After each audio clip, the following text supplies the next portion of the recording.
Hello learners, welcome back to the channel economics at ease. I am Nada your educator. और हमने last video में 62 वाला question किया था। क्वेश्चंस थोड़े लेंदी हैं तो इसलिए मैं छोटे छोटे वीडियोस बना रही हूँ।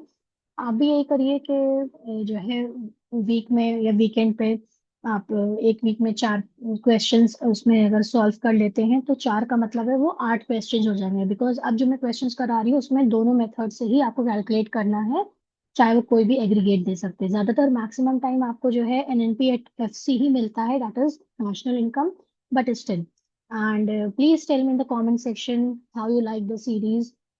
और मुझे कमेंट करके बताइएगा कि आपके भी आंसर्स आ रहे हैं कि नहीं आ रहे हैं। Okay, so let's start here today question number 63। Okay, and इसके बाद जो है आप 64 एज अ होमवर्क करिएगा, ठीक है। और इसके बाद मैं स्टार्ट करूंगी मोस्ट प्रॉब्ली आपका मनी एंड बैंकिंग। ओके, तो मेक श्योर कि आप उसके लिए रेडी रहिएगा। Okay, and keep watching. So I am going to share your 63 question. Take 64 as your homework. 64 भी है, 65 भी है। जो बच्चे थोड़ा जल्दी करना चाह रहे हैं तो वो भी कर सकते हैं। Okay, but today we are going to start 63 question. Okay, ये क्वेश्चंस काफी लेंदी हैं, राइट।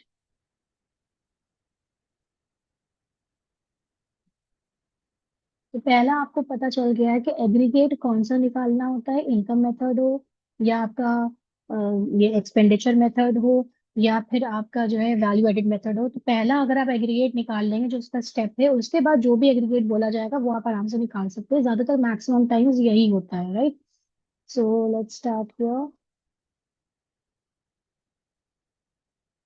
Question number 63।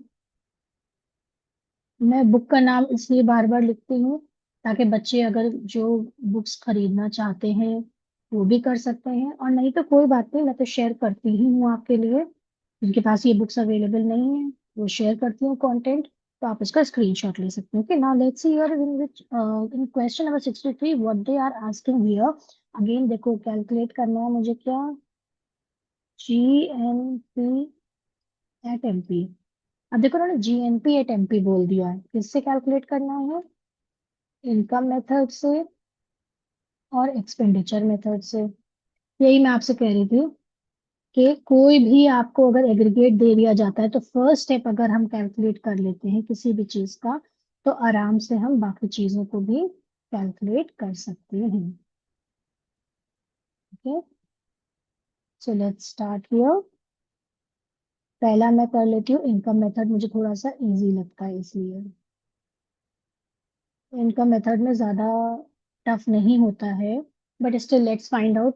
मैंने भी क्वेश्चन देखा नहीं है, मैं खुद ही सॉल्व कर रही हूँ आपके साथ। तो इनकम मेथड का देखो, फर्स्ट फॉर्मूला आपको पता है, एनडीपी एट एफसी हमें कैलकुलेट करना है।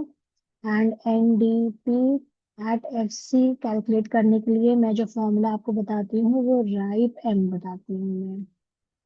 Okay, that is rent, royalty, interest, profits and compensation of employees and mixed income. Okay, so देखते हैं क्या क्या चीजें गिवन है। Personal social security contribution by employers भी है, नेट इनडायरेक्ट टैक्सेस, इंटरेस्ट, अच्छा रेंट भी है। ओके, और government expenditure on goods and services है। तो दोनों ही का मिक्स है। ओके, और यहाँ पे हम देख सकते हैं प्रॉफिट्स का अलग दिया गया है, ठीक है, undistributed profits, dividends, wages and salaries in cash. तो ये तो आपका सीओई का भी हो सकता है, कॉम्पनसेशन ऑफ एम्प्लॉयज भी है और प्रॉफिट्स भी है, टैक्स ऑन कॉर्पोरेट प्रॉफिट्स। फिर नेट डोमेस्टिक इन्वेस्टमेंट तो आपका एक्सपेंडिचर में आ जाएगा, डेप्रिसिएशन गिवन है इस बार। ओके, नाम से है, नेट एक्सपोर्ट्स है, income of the self employed है। Okay, and net factor income from abroad. Okay, so let's see how we are going to calculate. First, आप COE देख लें कैसे निकालते हैं, that is compensation of employees. Okay, तो compensation of employees में देखो यहाँ पे given है आपका wages and salaries, okay, plus social security है। Okay, तो wages and salaries and cash आपका given है, in cash 2544। Okay, 2544 प्लस आपका गिवन है सोशल सिक्योरिटी वाला 108। तो ये आपके पास कितना आ गया, 2652। ओके, एक हमने कैलकुलेट कर लिया। रेंट और इंटरेस्ट गिवन है तो उसको तो हम ऐसे एज इट इज लिख लेंगे। ना आता है मेरे पास एक और चीज, that is the profits. Okay, एक ये आपका वर्किंग में और एक ये वर्किंग में है, दैट इज द प्रॉफिट्स। तो प्रॉफिट्स कैसे कैलकुलेट करेंगे, मैंने बताया था सीडीआर करके होता है, राइट। तो यहाँ पे देखो अनडिस्ट्रीब्यूटेड प्रॉफिट है, मैं शॉर्ट में लिख रही हूँ। देन डिविडेंड्स आपके गिवन है। ओके, ये सब मैं आपको थियरी में पढ़ा चुकी हूँ। Then tax on corporate profits, ये भी हम कर देंगे, tax on corporate profits. Okay, इन सब का टोटल कर देंगे तो प्रॉफिट्स मेरे पास आ जाएगा 252 plus 192 plus 228। So you will get 672। अब देखो यहाँ पे हम क्या करेंगे, रेंट एंड इंटरेस्ट। तो रेंट कितना है, रेंट है आपका 168। रॉयल्टी तो कहीं गिवन नहीं है ना। इंटरेस्ट आपका गिवन है 156। जो जो वैल्यूज गिवन है उनको हम पुट करते जा रहे हैं। तो प्रॉफिट्स मैंने अभी कैलकुलेट करे 672 प्लस कॉम्पनसेशन ऑफ एम्प्लॉयज आपके सामने ऐड किया है 2652। Okay, and income of the self employed, यानी कि मिक्स्ड इनकम है। ठीक है, ये है आपका 372।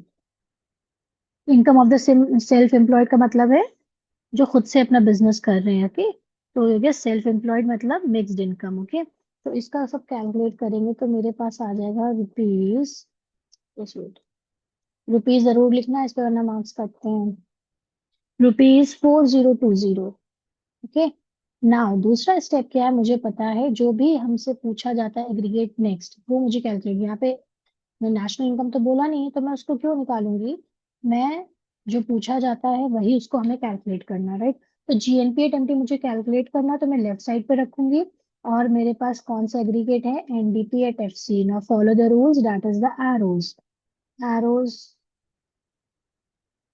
नेशनल नेट से जब हम ग्रॉस पे जाते हैं तो हम ऐड करते हैं डेप्रिसिएशन। ओके, डोमेस्टिक से जब हम नेशनल पे जाते हैं तो we always add NFIA. Okay, and factor से जब हम मार्केट पे जाएंगे तो ऐड करेंगे net indirect taxes. Now put the values, थोड़ा लाइट चल रहा है, मैं कलर चेंज कर देती हूँ। NDP at F C 4020 plus depreciation देखो गिवन ही था यहाँ पे 324।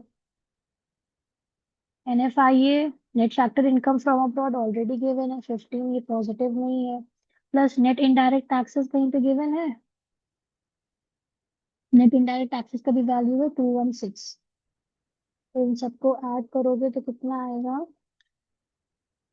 4020 प्लस 324 प्लस 15 प्लस 216, तो आपका आ जाएगा रुपीज 4575 करोड़।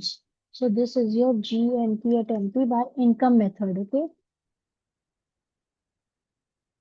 यही आपका आंसर है।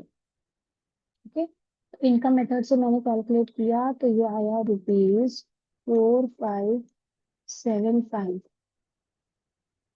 ठीक है, करोड़ में नीचे लिख दे रही हूँ, उसमें आने का। नाउ लेट्स सी कि अब इसमें एक्सपेंडिचर मेथड से आता है कि नहीं आता है यही चीज। Okay, so we will start with the help of expenditure method.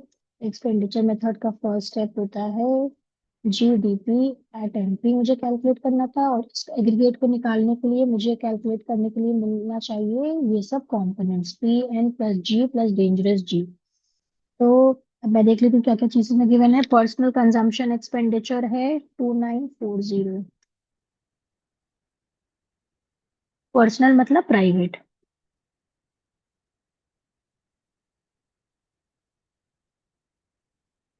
Then देखिए नेट एक्सपोर्ट्स कहीं पे गिवन है, net exports is 36। Okay, then government final consumption expenditure दिया है, yes goods and services 864।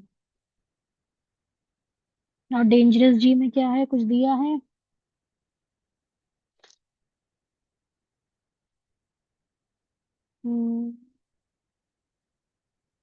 Net domestic investment दिया है। Okay, तो domestic investment है, नेट और वही है, सेम चीज है, ठीक है। तो मुझे कैलकुलेट करना है ग्रॉस डोमेस्टिक कैपिटल फॉर्मेशन, हमेशा इसी में ट्विस्ट आएगा, देखना मैक्सिमम टाइम्स। ओके, और अब मुझे गिवन है नेट डोमेस्टिक इन्वेस्टमेंट मतलब कैपिटल। ओके, तो नेट से जब आप ग्रॉस पे जाएंगे तो आप ऐड करते हैं डेप्रिसिएशन, तो आप भी वही सिंपल यहाँ पे यही कर लेंगे। 396 प्लस डेप्रिसिएशन, देखो ये कितना, 324। अलग अलग नाम से देखो, बस कंफ्यूज करने की बात है। ओके, तो ये आपका आ गया 720 यहाँ पे, तो इन सबको ऐड कर लो।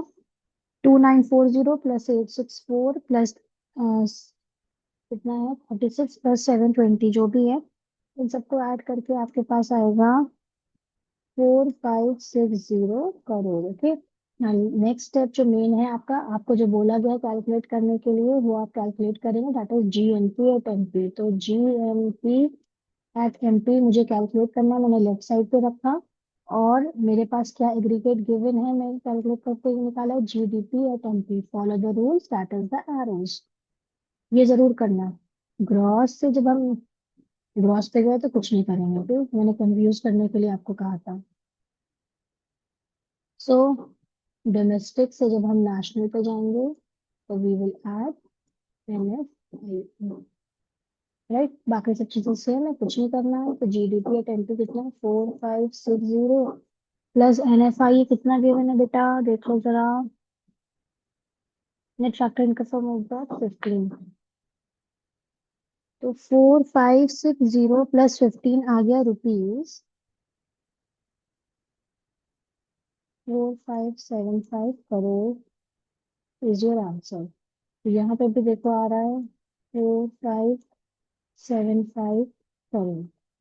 ओके, आई होप समझ में आ गया होगा। ये इनकम मेथड से हमने पहले फर्स्ट स्टेप किया, एनडीपी एट एफ सी। ऐसे ही एक्सपेंडिचर मेथड में फर्स्ट स्टेप हमारा क्या है, फर्स्ट स्टेप हमेशा ये करना पड़ेगा जब आपको दूसरा एग्रीगेट निकालना है। फिर कोई भी एग्रीगेट देंगे वो आप आराम से उसको with the help of the formulas you can easily arrows के थ्रू आप कर सकते हैं, और ये वर्किंग जरूर शो करिएगा, ऑल योर वर्किंग।